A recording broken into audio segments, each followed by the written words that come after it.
자, 우리 히브리서 오늘 우리가 1장으로 들어갑니다. 자, 오늘 1장에는 이제 예수 그리스도에 관해서 하나님의 인격의 정확한 형상이시다 이렇게 증거하고 있습니다.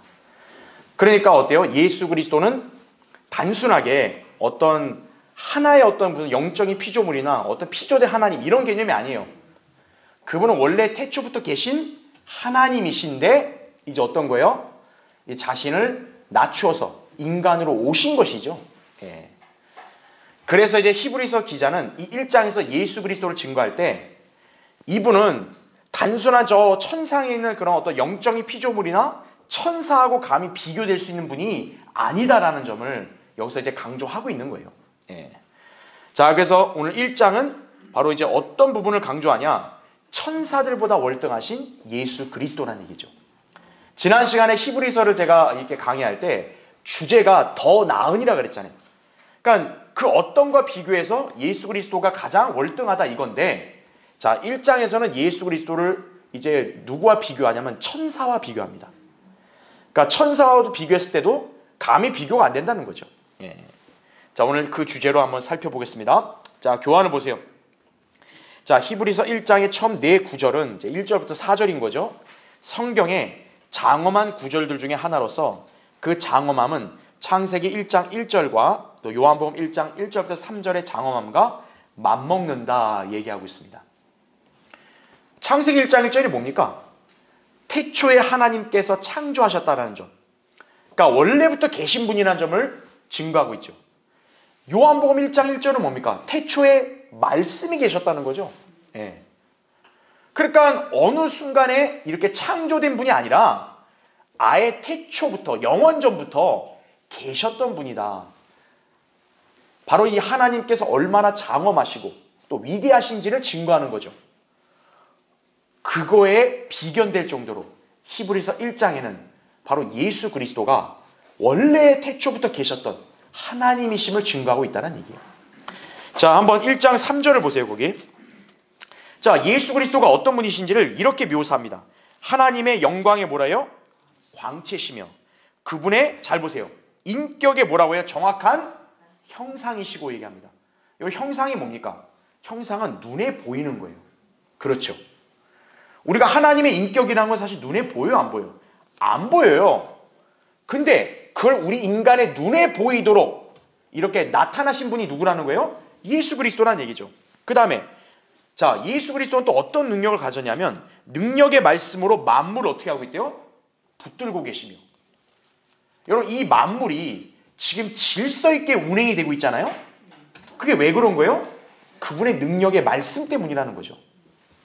그 다음에 친히 우리의 죄들을 어떻게 했다? 정결케 하시고 높은 곳에 계신 위엄 있는 분의 오른편에 앉으셨으니 이렇게 말씀하고 있다는 거죠. 네. 자, 벌써부터 예수 그리스도의 신성을 여기서 증거하고 있는 거죠. 그렇죠? 네. 자, 그래서 그분의 신성 또 거룩한 영광, 자, 이 가운데 계신다라는 거죠. 그래서 그분은 방금 우리가 본 대로 창조자시죠. 예, 우주 만물을 창조했죠. 근데 창조만 했냐? 아니죠. 아까 능력의 말씀으로 만물을 어떻게 하고 있다 그랬어요? 붙들고 계신다. 지금 만물이 보존되는 것도 하나님의 능력에 따라 되고 있는 거죠. 그 다음에 상속자시라는 게 중요합니다. 자, 왜 이게 중요하냐면 바로 예수 그리스도가 왜 인간으로 이 땅에 오셨냐 이거예요. 그 만물을 다스리고 통치할 그 유업을 상속받으려고 오신 거란 얘기죠. 예. 자, 그렇게 히브리서 기자는 바로 그 예수 그리스도께서 누구보다 월등하신 분이심을 증거하고 있는 거예요. 천사들보다 월등하다 이렇게 증거하고 있는 거죠. 그게 1장 4절에 나온 말씀이에요. 그는 이처럼 천사들보다 더 월등하게 되셔서 그들보다 훨씬 뛰어난 이름을 유업으로 받으셨느니라 이렇게 말씀하고 있는 거죠. 예. 그래서 그런 예수 그리스도께서 인간으로 이 땅에 오신 목적이 인간의 죄들을 단번에 정결케 하시어 자, 뭐를 주시기 위함이요? 영원한 구원을 주시기 위함이다 이거죠. 그리고 만물을 유업으로 상속받기 위해서다 이거죠. 그분은 영원 무궁한 보좌에 앉아 영원한 왕국을 통치하시는 영원하신 하나님이시라는 점을, 자, 히브리서 기자는 벌써 1장에서부터 못을 받고 있는 거예요. 예. 그러니까 참으로 월등하고 위대한 분이시죠. 그렇죠? 예. 자, 그럼 이제 우리가 구체적으로 한번 보겠습니다. 자, 먼저 1번. 자, 예수 그리스도는 일단 만물의 상속자라고 증거하고 있죠. 자, 거기 1장 2절 한번 보세요. 이 마지막 날들에 그의 아들을 통하여 우리에게 말씀하셨으니 이 아들을 자 어떻게 했대요? 만물의 상속자로 세우시고 또 그를 통하여 그분께서 세상들을 어떻게 했다? 지으셨느니라 말씀하고 있죠. 자, 예수 그리스도가 왜 천사보다 더 월등하냐? 히브리서 기자는 첫 번째 이유로 뭡니까? 천사들은 이렇게 만물을 상속받을 수 있어 없어요? 없어요. 하지만 예수 그리스도는 어때요? 하나님께서 그 아들에게 만물을 상속하신다는 얘기죠. 예. 그러니까 월등하다는 거예요. 자, 괄호 1번 보십시오. 자, 마지막 날들 우리 지난 시간에 공부했습니다. 그렇죠? 그게 이제 환란 시대를 보통 끝을 가리킨다 그랬죠. 환란 시대 끝이라 했을 때는 예수 그리스도가 다시 오시기 직전이죠. 재림 직전. 자, 바로 그때 지금 여기 2절에 나온 대로 하나님께서 누구를 통해 우리에게 말씀한다고요? 아들을 통해 말씀한다는 거죠. 자, 하나님께서 그러면 아들에게 말씀하실 때 자, 어떤 일이 벌어지냐? 하늘들과 땅이 흔들릴 것이라는 얘기죠. 자, 그 밑에 제가 학계 2장 6절과 21절을 기재해놨는데 만군의 주가 이같이 말하노니 조금 있으면 이렇게 나오죠. 조금 있으면. 자, 재림 직전에 관한 어떤 예언적인 용어가 뭡니까? 조금 있으면이에요. 그렇죠? 이게 예전에 우리 요한복음 공부할 때 잠시 후면 이렇게 제가 한번 설명드린 적 있잖아요. 그와 맥락을 같이 하는 거예요. 그러니까 조금 있으면이라는 얘기는 이제 재림인 거죠. 그렇죠? 그럼 어떤 일이 벌어져요? 하늘들과 땅과 바다와 육지를 하나님이 어떻게 한대요? 또 한 번 흔들 거다 했죠.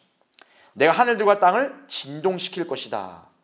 자, 히브리서에는 12장 26절에 이 학계 2장 말씀을 그대로 인용을 합니다. 바로 이게 재림에 관한 예언이라는 얘기죠. 그렇죠? 자, 그러면 하나님의 아들이 재림할 때 왜 하늘과 땅이 흔들린다는 말을 할까요? 그분께서 바라시는 음성이 웅장하기 때문에 그런 거예요. 자, 그 증거가 동그라미 1번 보세요. 유다지파 사자이신 예수 그리스도께서 시온에서 포효하시고 예루살렘에서 음성을 내실 때 하늘과 땅이 어떻게 된다? 진동하게 된다. 그게 요엘 3장 16절에 나온 말씀이에요. 그래서 구약의 선지서 예언을 보면 메시아가 재림하면 메시아가 뭐라고 하냐? 음성을 바란다. 그거를 사자가 마치 뭐하는 것과 똑같다고 묘사해요? 포효하는 것과 똑같다고 묘사합니다. 그렇죠? 예. 여러분 사자가 포효할 때 그 음성이 막 어마어마하잖아요. 그렇죠? 바로 그 유다 지파의 사자가 누구라는 거예요? 예수 그리스도라는 거죠. 그러니까 그분이 오시면 사자가 포효하듯 와 막 웅장한 음성을 이렇게 바라시는데 그럼 어떻게 된다는 거예요? 하늘과 땅이 막 진동이 난다는 얘기죠. 그 음성이 굉장히 강하니까. 그렇죠? 예. 그러니까 하나님께서 바로 그걸 흔들게 하는 거예요. 아들이 딱 음성, 말씀을 딱 선포하면 어떤 거예요? 그냥 막 하늘과 땅이 막 뒤흔들릴 정도로 그렇게 흔들릴 거란 얘기죠. 자, 동그라미 2번. 또 어떤 일이 벌어지냐? 하나님의 기병들이 흰말을 타신 예수 그리스도의 뒤를 따라 이제 우주를 가로질러 이 땅에 내려오시죠. 지상재림할 때 어때요? 셋째 하늘에서 이제 신부인 교회 그리고 또 거기 하늘의 군대들을 데리고 이제 지상으로 내려올 때 당연히 우주를 가로질러 내려오겠죠. 예. 그때 온 우주가 또 어떤 일이 벌어져요? 흔들리게 될 것이다라는 거죠. 예. 그분이 지상에 재림하시는 광경은 그냥 막 몰래 막 살금살금 오는 게 아니라 그냥 엄청난 군대가 행진하고 오니까 그 소리가 얼마나 크겠어요. 그렇죠? 그 진동이 얼마나 막강하겠어요. 우주가 흔들릴 정도란 얘기죠. 예. 그 정도인데 그러면 이 지상에 왔을 때 어떻게 되겠어요? 이 땅은 말할 필요도 없는 거죠. 예. 어마어마한 진동이 일어나는 거죠. 예. 자, 바로 하나님께서 음성을 바라시면 그 정도 위력이 있다는 얘기예요. 예. 자, 그럼 이제 밑에 괄호 2번. 하늘들과 땅을 진동시키며 이 땅으로 오실 때 만물의 상속자로서 모든 만물을 유업으로 받으시고 천년 왕국을 세우시어 이 땅을 통치하시게 된다는 사실이죠. 제가 아까 지난 시간에도 얘기한 걸 언급했다시피 마지막 날이 재림과 연관됐다 그랬죠. 마지막 날이라는 얘기는 새로운 세상이 오기 직전이에요. 새로운 세상은 천년 왕국이라 했습니다. 바로 여기 히브리서 기자는 어떤 부분을 설명하고 있냐? 이제 마지막 날로 이제 현 세상이 끝나고 새로운 세상이 오게 되면 이 땅에 왕국이 세워지는 거죠. 그럼 하나님은 그 왕국을 누가 통치하게 하시는 거예요? 아들이 통치하게 하시는 거예요. 아들이 마치 뭡니까? 정당하게 그 유업을 상속받아 통치하는 것과 똑같다는 얘기죠. 예. 그래서 여기 1장 2절에 나온 말씀 뭡니까? 바로 하나님은 그 아들을 통해서 우리에게 바로 이 아들이 이 만물의 상속자다. 바로 창조주 하나님은 뭡니까? 자기 아들에게 이 만물을 통치할 권세를 주신 거고 비로소 이제 그날이 되면 통치를 할 것이다라는 점을 이제 선포하는 거예요. 예. 그러니까 벌써 히브리서는 1장 시작하는 순간부터 뭡니까? 아, 예수 그리스도가 바로 이제 온 우주 만물을 다스리고 통치한 그런 위엄 있는 왕이시라는 점을 강조하는 것이고 바로 재림과 연관된 예언인 거죠. 벌써부터. 그렇죠? 예. 자, 그럼 이제 2번을 보겠습니다. 아까 우리 2절 끝에서 봤듯이 그를 통하여 그분께서 세상들을 어떻게 했다 그래요? 지으셨다. 아하. 그러니까 이 아들인 예수 그리스도도 사실 뭡니까? 세상을 창조하신 창조주시라는 얘기죠. 그 다음에 능력의 말씀을 아까 만물을 붙들고 계신다 그랬죠. 왜 지금 현 세상이 이렇게 유지가 되는 이유가 뭐냐? 바로 그분의 능력의 말씀으로 붙들어주고 있으니까 세상이 유지가 되는 거란 얘기죠. 예. 그런데 이제 우리가 1장 거기 여러분 10절부터 잠깐 12절 볼게요. 또 주여 주께서 태초에 땅에 기초를 놓으셨고 하늘들도 주의 손으로 만드신 작품이니이다. 그죠? 창조하셨죠. 그죠? 근데 보세요. 그것들은 어떻게 된대요? 멸망할 터이나 주께서는 영존하시오니 그것들은 모두 자 모처럼 낡아진대요. 겉옷처럼 낡아지리다. 주께서 그것들을 옷처럼 말아버리시리니 그리하면 그것들은 자 어떻게 된대? 바꿔질 것이나 나옵니다. 그러니까 옷처럼 이제 말아버리잖아요. 그러면 아예 이 세상이나 모든 것들이 다 그냥 다 사라진다 이게 아니라 바꾼다라는 얘기죠. 바꾼다. 하지만 세상이나 이런 모든 게 바뀌어져도 주는 어떻다? 동일하시며 주의 연대는 끝이 없으리이다 하셨도다라는 거죠. 자, 그래서 이 구절에서 강조하는 게 뭐냐? 예수 그리스도는 만물의 창조주시구나. 예. 그러니까 지으셨을 뿐만 아니라 현 세상 체계를 유지하게 해주시는 거고 나중에는 어때요? 이거를 다 멸망시켜버린다 그러죠. 그런 다음에 어때요? 새로운 세상을 만드신다는 얘기죠. 예. 자, 그러니까 당연히 천사들이 비교가 돼요? 안 돼요? 비교가 안 되는 거죠. 예. 두 번째는 그분이 만물의 창조주기 때문에 천사들보다 월등하다는 거죠. 자, 괄호 1번. 만물의 상속자께서 세상들을 지으신 창조주이시고 만물을 붙들고 계시는 보존자시죠. 특히 베드로서 3장 7절에 따른 뭐냐? 현재 있는 하늘들과 땅을 멸망의 날에 불사르기 위해서 간수되어지고 있다고 말합니다. 예. 그러니까 사실 하나님이 마음만 먹으면 지금 당장 이거 다 그냥 멸망시켜도 돼요. 근데 하나님은 정하신 때가 있다는 거죠. 그 때가 이를 때까지만 현 세상을 지금 붙들고 계신다는 거죠. 그게 바로 아들이신 예수 그리스도가 능력의 말씀으로 하고 계신 거란 얘기죠. 그래서 나중에 우주의 모든 구성 요소를 맹렬한 불로 태우시고 멸망시키실 것이란 얘기죠. 예. 자, 그래서 이거 한번 찾아보죠. 베드로서 3장 한번 보세요. 예. 자, 베드로서 3장. 자, 방금 제가 설명을 했지만 잠깐 7절을 보세요. 그러나 현재 있는 하늘들과 땅은 자, 뭐로 보존되어 있다 그래요? 그 동일한 말씀으로 보존되어 있을 때 이렇게 나오죠. 아까 우리 히브리서 1장에도 보면 바로 뭡니까? 예수 그리스도 능력의 말씀으로 만물을 붙들고 계신다 얘기했죠. 근데 그게 언제까지냐? 경건치 아니한 자들의 심판과 멸망의 날에 불사르려고 간수되어진 것이니라 이렇게 나오는 거죠. 예. 이제 앞으로 구원받지 않은 그런 악한 죄인들, 그래서 그들을 멸망시키는 그날에 이르기 전까지만 간수하고 계시는 거라는 거죠. 그런데 10절을 보세요. 거기 3장 10절. 그러나 주의 날이 밤에 어떻게 한다? 도둑같이 오리니 그날에는 하늘들이 굉장한 소리를 내며 사라지고 우주의 구성 요소들이 맹렬한 불로 녹아내리며 땅과 그 안에 있는 일들이 타버릴 것이라 이렇게 나오는 거죠.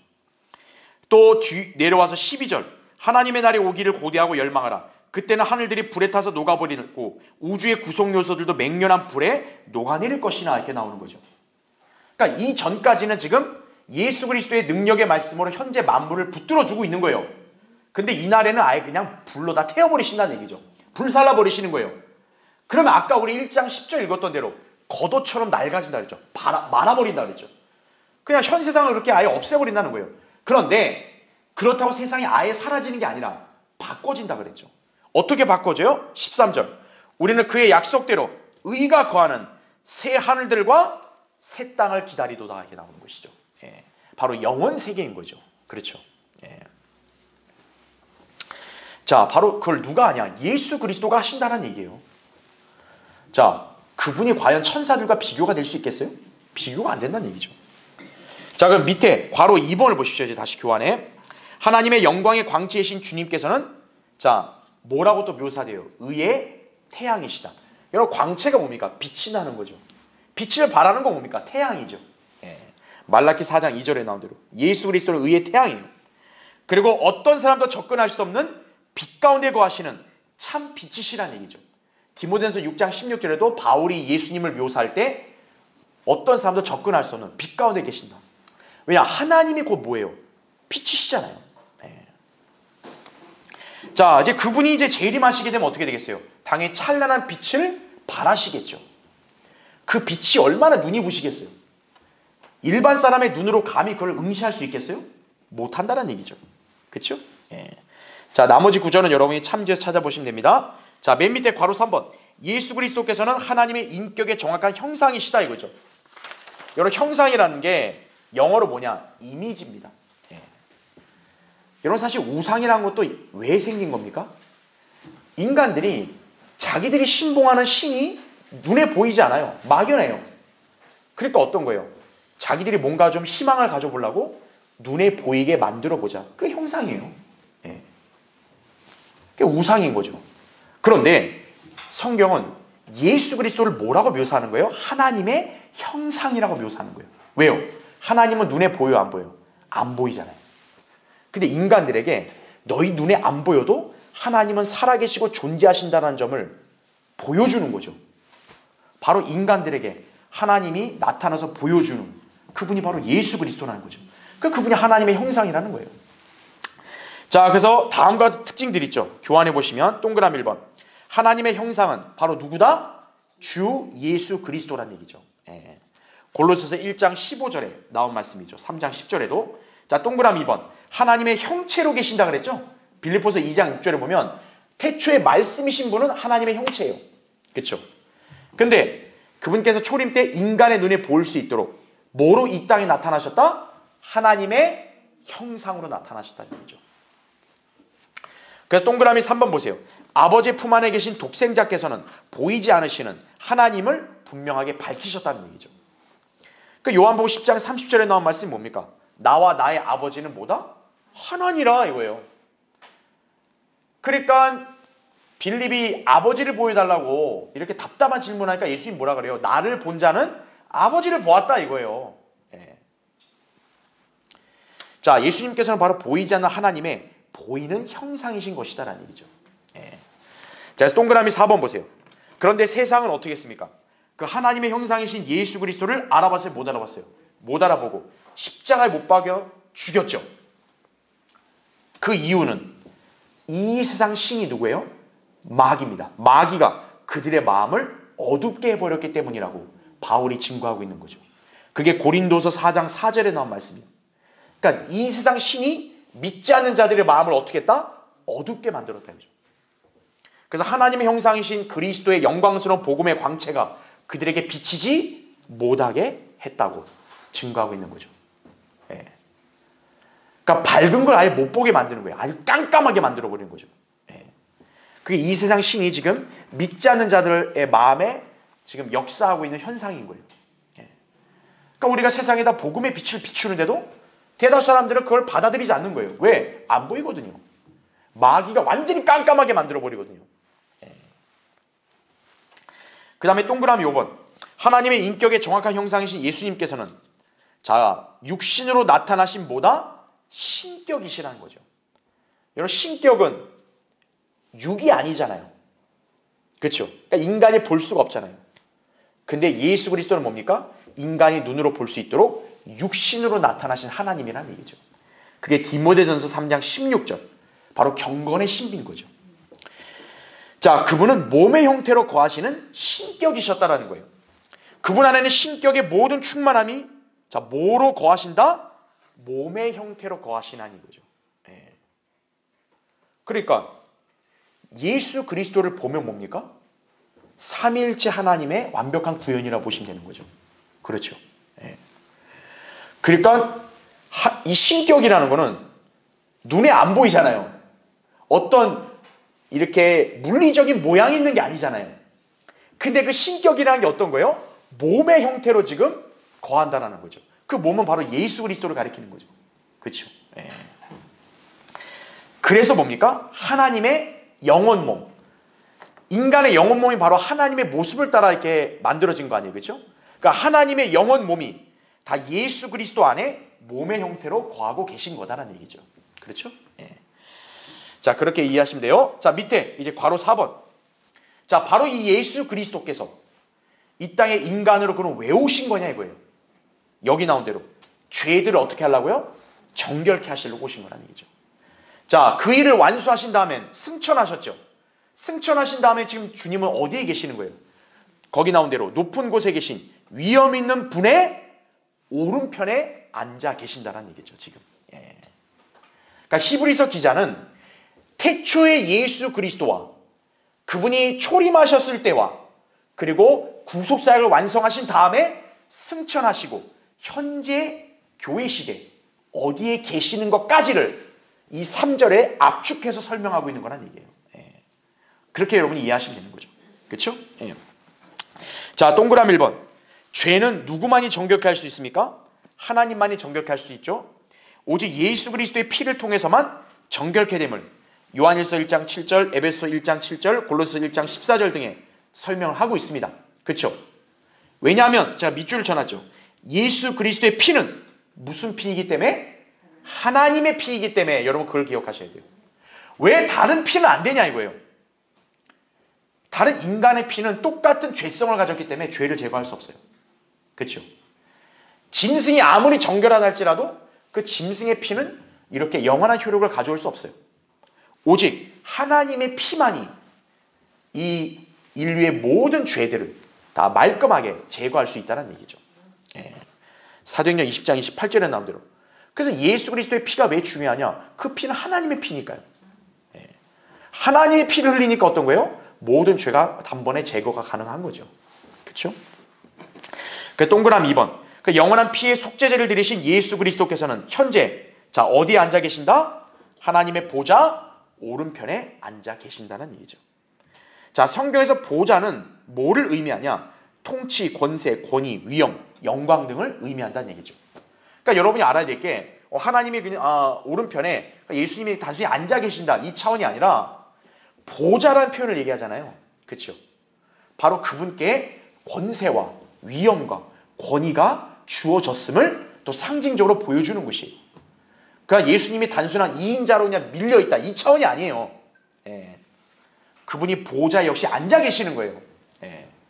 바로 하나님께서는 모든 권세, 통치, 위엄 이거를 이제 아들에게 다 임을 했다는 거죠. 예. 그걸 여러분이 이해하시면 됩니다. 그래서 지금 예수님은 하늘에 어떻게 하고 계시는 거예요? 하나님의 보좌 오른편에 앉아 계시는 겁니다. 다만 성경에서 보면 예외적으로 예수님이 일어서 계신 경우가 한 번 있어요. 제가 박스칸에 설명한 거죠. 바로 스테판이 이스라엘 민족에게 거국적으로 설교할 때 그때는 서 계셨습니다.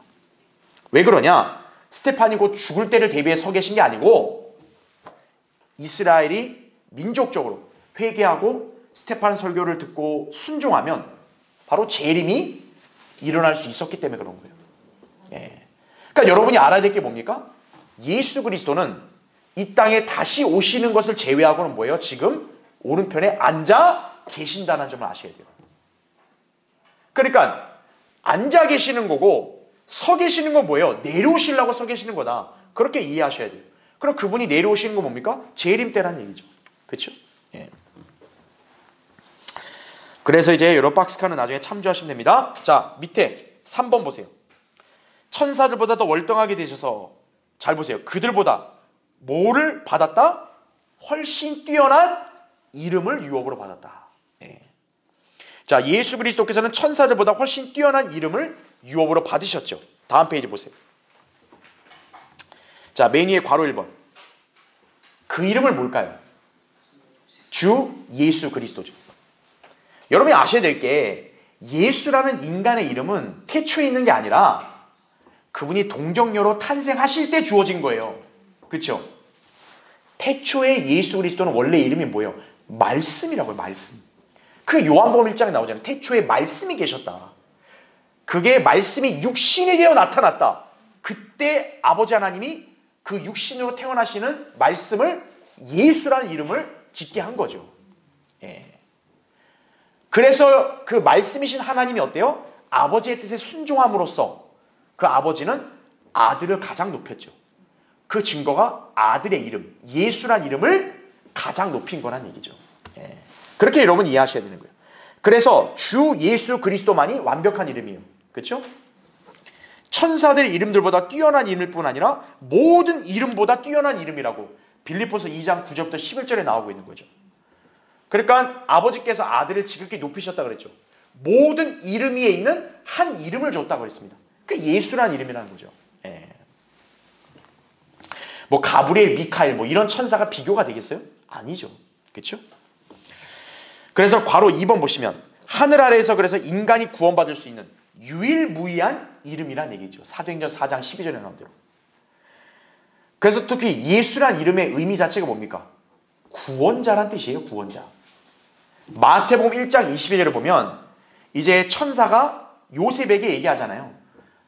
너와 정혼한 여인 마리아가 아들을 낳으면 그의 이름을 뭐라 그러라? 예수라 그러자. 그 뜻이 뭐냐? 그가 자기 백성을 구원할 것이라는 뜻이다. 이거죠. 그뿐만 아닙니다. 예수란 이름은 또 어떤 이름이기도 한 거예요? 왕의 이름이기도 하는 거죠. 왕의 이름. 시편 45편 17절 나온 근거대로. 그렇죠? 그러니까 예수란 이름은 참으로 위대한 이름이 되는 거죠. 그렇죠? 자, 그래서 이제 그분의 이름이 이제 딱 눈에 보이도록 확연하게 높아지는 때는 재림 때란 얘기죠. 그렇죠? 예. 그래서 거기 말라기 1장 11절에 보면 해 뜨는 데부터 해 지는 데까지 내 이름이 이방인들 가운데서 위대하게 될 것이기 때문이라 이렇게 나오죠. 지금 이 시대는 이방 나라들 가운데 예수란 이름이 위대해요? 아니죠. 이건 언제냐? 천년왕국 때에 성취될 예언인 거죠. 예수 그리스도가 재림하시게 되면 그분이 온 땅의 왕이 되니까 그 이름이 이방인들 가운데서도 가장 높아지게 되는 거죠. 자, 그걸 여기서 말라기 1장 11절에서 예언하고 있는 거란 얘기죠. 그래서 거기 나온 대로 내 이름이 이방 가운데 훨씬 위대하게 될 것임이라 이거죠. 예. 지금은 믿는 성도들 안에서만 예수란 이름이 높임을 받고 있는 거죠. 그렇죠? 그러나 재림 때는 유대인은 물론이고 이방인들에게조차도 가장 뛰어난 이름으로 높여지게 될 거란 얘기죠. 그래서 거기 밑줄 친 거 보면 천년왕국 때 이 땅을 통치하실 왕으로서의 이름이 훨씬 뛰어나다는 사실을 보여준다는 사실이다 이거죠. 예. 자, 그래서 괄호 3번 보세요. 왜 천사들보다 위대하냐면, 자, 하나님의 아들이란 명칭은 사실 천사들에게도 주어진 겁니다. 창세기 6장 2절이나 4절, 욥기 1장 6절, 2장 1절, 38장 7절에 보면 천사들을 뭐라고 지칭해요? 하나님의 아들들이라고 지칭을 합니다. 그러니까 여러분이 알아야 될 게 천사들이 그냥 단순한 존재가 아니에요. 하나님의 아들들인 거예요. 천사들이. 얼마나 위상이 대단합니까? 그렇죠? 그런데 중요한 거는 그 천사들은 하나님이 직접 낳았다기보다는 뭐예요? 하나님이 그냥 지은 거죠. 창조된 아들인 거죠. 그렇죠? 예. 그런데 예수님은 어떤 분이세요? 예수님은 단순히 창조된 게 아니라 처녀에게서 어때요? 성령으로 잉태되어 태어나신 분이에요. 그래서 천사하고 비교가 안 된다는 얘기죠. 그렇죠? 예. 천사들 중에 누구도 성령으로 태어난 사람은 없어요. 그냥 하나님이 지은 거죠. 하지만 예수 그리스도는 어떤 거예요? 성령을 통해 처녀에게서 나오셨다는 얘기죠. 예. 그게 동정녀 탄생인 거죠. 그래서 거기 밑줄 친 대로 육신으로 태어나신 보다 독생자다 이거죠. 독생자. 예. 이건 제가 요한복음 강의할 때 자세히 설명했으니까 넘어가고요. 그래 여러분 거기 1장 5절 보세요. 이제 히브리서 기자가 우리에게 묻는 거예요. 하나님께서 어느 때 천사들 중 어느 누구에게 너는 내 아들이라 오늘 내가 너를 낳았노라 라고 말씀하신 적이 있으며 또다시 나는 그에게 아버지가 되고 그는 나에게 아들이 되리라고 하신 적이 있느냐 이렇게 나오죠. 그렇죠? 예. 이걸 갖다가 이걸 뭐 예수 그리스도가 영원 어느 시점에 여기 봐라 하나님이 아들로 이렇게 낳았다고 얘기하지 않았냐? 그러니까 예수는 낳아진 하나님이다. 이런 헛소리하고 앉아있는 거예요. 그게 아닙니다. 여러분 오늘이라는 단어가 나오잖아요. 오늘이란 건 이미 시간 개념이 들어간 거죠. 영원전은 시간이라는 개념이 있어 없어요? 없어요. 그러니까 여기 오늘이라는 것은 영원 이전 어디 그게 아니고 어떤 특정한 시점을 가리키는 거예요. 그럼 하나님이 아들을 낳은 특정한 시점이 언제냐? 바로 동정녀 탄생이 나는 거죠. 네. 그러니까 예수 그리스도의 동정녀 탄생을 예언한 거예요. 지금 이건요. 네. 그러니까 그것도 모르고 그냥 여기 예수는 낳아진 하나님이 이런 헛소리하고 앉아있다 이거죠. 네. 그게 아니에요. 그렇죠? 자, 천사들 중에 하나님께서 어떤 천사에게 야, 너 내 아들이야? 내가 널 낳았어? 이렇게 말한 적이 없다는 거죠. 가브리엘이든 미카엘이든 그 누구를 막론하고. 그렇죠? 그리고 여기 나온 대로 가브리엘이나 미카엘한테 야, 내가 네 아버지고 넌 내 아들이야? 이렇게 말한 적이 없다는 거죠. 개별적으로 아버지와 아들의 관계를 딱 맺은 것은 아들밖에 없다는 거죠. 그러니까 천사들은 감히 비교가 안 된다는 거예요. 그렇죠? 그래서 거기 천사들보다 월등한 거를 6절 7절에 말씀하고 있어요. 보세요. 6절에 또다시 그분께서 자 예수 그리스도를 또 뭐라고 묘사해요? 첫째로 나신 분이라 묘사합니다. 세상으로 데려오실 때 말씀하시기를 자 하나님의 모든 천사들은 그에게 뭐하래요? 경배하라. 천사들조차도 어때요? 예수 그리스도를 경배해야 되는 거예요. 여러분 경배는 사실 누구만 받는 겁니까? 하나님만이 받는 거예요. 근데 이 아들이신 예수님한테도 어떻게 하라는 거예요? 천사들조차도 경배해야 된다는 얘기예요. 예. 위상이 다른 거죠. 그렇죠? 예. 자, 그래서 거기 4번 보세요. 이제 우리 교환에 방금 제가 읽었던 6절이죠. 예수 그리스도께서는 만물의 통치자로서 모든 천사들보다 우월하시다는 사실이죠. 그래서 괄호 1번 보십시오. 자, 천사들은 예수 그리스도께 경배를 해야 됩니다. 그리고 천사들의 본질을 7절에서 지금 말씀하고 있어요. 7절 보세요. 또 그 천사들에 관해서는 말씀하시기는 자 그는 자기 천사들을 뭐로 삼았대요? 영들. 그러니까 천사는 인간처럼 육적인 존재가 아니라 뭐예요? 영들인 거예요. 그 다음에 자기의 사역자들을 불꽃으로 삼으시느냐고 하셨느니라. 천사들을 또 뭐라고 묘사합니까? 사역자들이라 묘사하죠. 사역자들. 사역자는 뭡니까? 섬기는 일을 하는 거예요. 그러니까 천사는 영광을 받는 자리가 아니에요. 천사는 뭐 하는 자리예요? 섬기는 자리인 거예요. 섬기는 자리. 그러니까 섬기는 영들과 사역자들이다 이거예요. 천사는. 자, 반면에 예수 그리스도는 뭡니까? 섬기는 존재가 아니라 사실 뭐예요? 통치하시는 하나님이시라는 사실이죠. 그렇죠? 그래서 예수 그리스도는 뭡니까? 나중에 섬기는 게 아니에요. 이 땅에는 자신을 낮춰서 섬겼지만 나중에는 뭡니까? 예수 그리스도는 통치하시는 분이에요. 그거를 8절에 말씀하고 있는 거예요. 자, 보세요. 자, 8절에서 굉장히 중요한 말씀이에요. 그러나 아들에게 말씀하시기를 오 하나님이여 주의 보좌는 영원 무궁하며 주의 왕국의 홀은 의의 홀이니이다 말씀하고 있죠. 자, 여기 특이한 표현. 지금 여러분 여기 아들에게 말씀하신 분이 누구예요? 여기 아들에게 말씀하신 분이 누구예요? 아버지 하나님이에요. 자, 아버지 하나님이 아들에게 말하는데 어떻게 말하는지 보세요. 오 뭐라 그래요? 하나님이요 그래요. 아버지가 아들을 뭐라고 불러요 지금? 하나님이라고 부르는 거예요. 그럼 뭐겠습니까? 예수 그리스도가 하나님이시라는 사실이죠. 그러니까 이것만 봐도 뭡니까? 예수님은 하나님보다 열등한 존재야. 이런 말하면 안 된다는 거죠. 만 열등하면 아버지가 아들한테 이런 말하면 돼요? 안 돼요? 안 되죠. 아들아 내 말을 따르렴 이래야 되잖아요. 근데 그게 아니라 뭐예요 지금? 아버지가 아들한테 오 하나님이요. 이렇게 얘기하고 있어요. 아들을 하나님으로 존중하고 있는 거예요. 왜? 동등한 하나님이니까. 그래서 주의 보좌는 영원 무궁하다. 특히 왕국의 호를 얘기하고 있죠. 그렇죠? 예. 그러니까 천사들과 비교가 안 되는 거예요. 거기 13절 보세요. 그럼 하나님께서 어느 때 천사들 중 어느 누구에게 내가 내 원수들을 내 발판으로 삼을 때까지 너는 내 오른편에 앉아 있으라고 말씀하신 적이 있느냐? 있어요? 천사들한테? 천사들은 누구한테 야 내가 원수들을 너한테 네가 밟아주게 해줄 테니까 내 오른편에 있어. 그런 천사 있어요? 없습니다. 오직 누구밖에? 아들밖에 없어요. 예수 그리스도밖에 없다는 거죠. 자, 밑에 괄호 2번 보십시오. 아들 하나님의 보좌는 영원 무궁하고 그분의 왕국의 홀은 의의 홀이다. 이게 시편 45편 6절에 나온 말씀을 인용한 거예요. 그러니까 예수 그리스도께 적용되는 예언이나 사실이죠. 자, 밑에 제가 화살표한 거 보면 홀이라는 거는 여러분이 그냥 뭐로 이해하면 돼요? 통치권을 이해하면 됩니다. 통치권. 그러니까 홀은 뭐냐? 예로부터 왕의 보좌에서 왕이 앉을 때 손으로 만지는 게 홀이에요. 결국은 왕의 통치를 상징하는 거죠. 그게. 그렇죠? 자, 구약에서는 창세기 49장 10절에는 이 홀이 어디에서 떠나지 않을 거라 그래요? 유다 지파에서 떠나지 않을 거라고 이미 예고했습니다. 다시 말하면 하나님은 이미 딱 정한 거예요.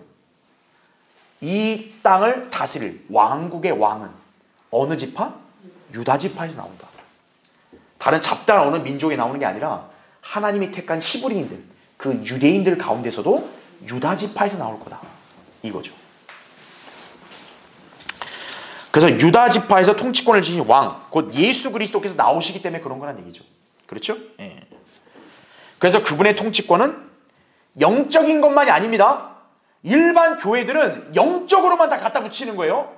아니에요. 실제적인 땅의 통치권이라는 점을 여러분 절대로 이거를 간과하시면 안 돼요. 그게 제가 밑에 구절 나온 대로 다윗의 언약이 그거잖아요. 사무엘하 7장 12절 16절에. 예. 여러분 다윗이 영적으로 통치했어요? 다윗은 이스라엘의 물리적인 보좌에 앉아 물리적인 왕국을 통치했다고요. 그 다윗에게서 메시아가 나와 통치한다면 메시아도 똑같이 어떻게 해야 돼요? 물리적인 왕국의 보좌에 앉아서 물리적으로 통치를 해야죠. 근데 왜 예수 그리스도에게 가져올 때는 왜 다 영적으로 갖다 붙이냐고. 그럼 안 된다고요. 그렇죠? 예. 자, 이제 마지막 5번. 자, 9절에 나온 말씀이에요. 자, 예수 그리스도는 또 어떻게 위대하냐면 9절 보세요. 주께서는 의를 사랑하고 죄악을 미워하셨나이다. 이로 인하여 하나님, 곧 주의 하나님께서 주께 기쁨의 기름을 부어 주의 동료들보다 우위에 두셨나이다라고 하셨느니라. 나오죠? 여러분, 하나님께서 기름을 부으는 대상은 뭡니까? 왕도 있지만 제사장도 기름을 붓습니다. 근데 여기 이 구절을 보니까 지금 하나님께서는 아들인 주께 기쁨의 기름을 부었다 나오죠. 동료들보다 훨씬 우위에 뒀다 그랬죠. 그러니까 기름 부음을 받았는데도 이 아들만큼은 뭐예요? 훨씬 뛰어난 그런 기름 부음을 받은 사람이다. 즉 예수 그리스도는 단순한 제사장들보다 훨씬 뛰어난 그런 대제사장이라는 점을 여기서 지금 언급하고 있는 거예요. 왜 훨씬 뛰어날까요? 여러분 기름이 뭡니까? 기름. 성경에서 기름은 뭘 상징해요? 성령을 상징하는 거죠. 성령이 부어지는 거예요. 예수 그리스도께 성령이 한량없이 부어지는 거죠. 비교가 되겠어요? 다른 제사장들하고? 비교가 안 되는 거죠. 그렇죠? 자, 다음 페이지. 그래서 맨 위에 거기 시편 45편 7절에 왕께서는 의를 사랑하시고 악을 미워하시나니 그러므로 하나님 곧 당신의 하나님께서 당신께 기쁨의 기름을 부어 당신의 동료들보다 우위에 두셨나이다.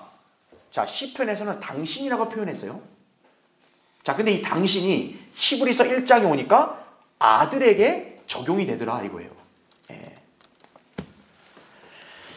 그래서 괄호 2번 보시면 이 예언대로 여러분 예수 그리스도가 지상에 계셨을 때 성령이 어떻게 했어요? 한량없이 부어졌습니다. 그게 요한복음 3장 34절에 나온 거죠. 예. 하나님께서 바로 인자로 오신 예수 그리스도께 성령 한량없이 부은 거예요. 그러니까 기쁨의 기름을 부어준 거죠. 예. 죄 없는 위대한 분이시라는 점을 나타내신 거예요. 자, 거기 6번만 마지막 볼게요. 결국 예수 그리스도께서 창조주로서 우주 만물을 멸망시키고 그분과 말씀만이 우주에서 홀로 영원하실 것이라는 얘기죠. 이제 아까 읽었으니까 거기 괄호 1번 보세요. 진화론은 만물이 점진적으로 발전해 간다고 헛소리하죠. 세상은 더 좋아진다, 좋아진다, 좋아진다. 헛소리입니다.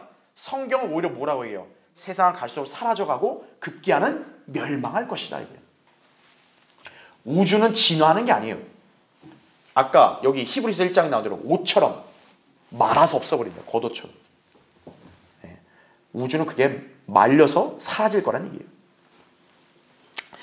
자, 아까 우리 읽었으니까 여러분 시편 102편 26, 27절 히브리서는 바로 이걸 인용한 거예요. 여기서. 그렇죠? 참조하시면 되고요. 그래서 이제 맨 밑에 괄호 3번만 보세요. 그러므로 하나님께서 온 우주를 심판하시는 그날 이후에도 오직 뭐만 영원 무궁해요? 하나님 또 그분의 왕국만이 영원 무궁할 것이라는 얘기죠. 예. 하나 더 덧붙인다면 그분의 말씀이겠죠. 예. 그 밑에 나온 구절대로면 하늘과 땅은 없어져도 어때요? 내 말들은 결코 없어지지 아니하리라. 예. 주님이 하신 약속이에요. 그러니까 하나님은 영원히 살아계시는 건가? 그렇죠? 하나님과 아들과 말씀과 또 통치하시는 왕국, 이건 뭡니까? 영원히 유지가 되는 거예요. 영원 무궁하다는 얘기죠. 아, 우주하고 이 태양이 설마 사라지겠습니까? 이제 하나님께서 불사르신다 이거죠. 하나님은 새로운 세상을 만드실 거란 얘기죠. 그렇죠? 그러니까 하늘과 땅은 없어져도 하나님과 말씀은 영원히 살아있는 거예요. 그 말씀이 지금 여러분 수중에 있는 거예요. 그런 확신을 가지고 살아야죠. 그렇죠? 영원히 살아계시는 분이 여러분 안에 계세요. 그 말이 뭡니까? 여러분도 영원히 살아 거한다는 얘기예요. 뭐가 부럽습니까? 그렇죠? 뭐가 아쉽습니까? 여러분은 그런 위대하신 분을 소유했고 그분과 함께 영원히 산다는 그런 기쁨과 소망을 가지고 살아야 되는 것이, 그렇죠?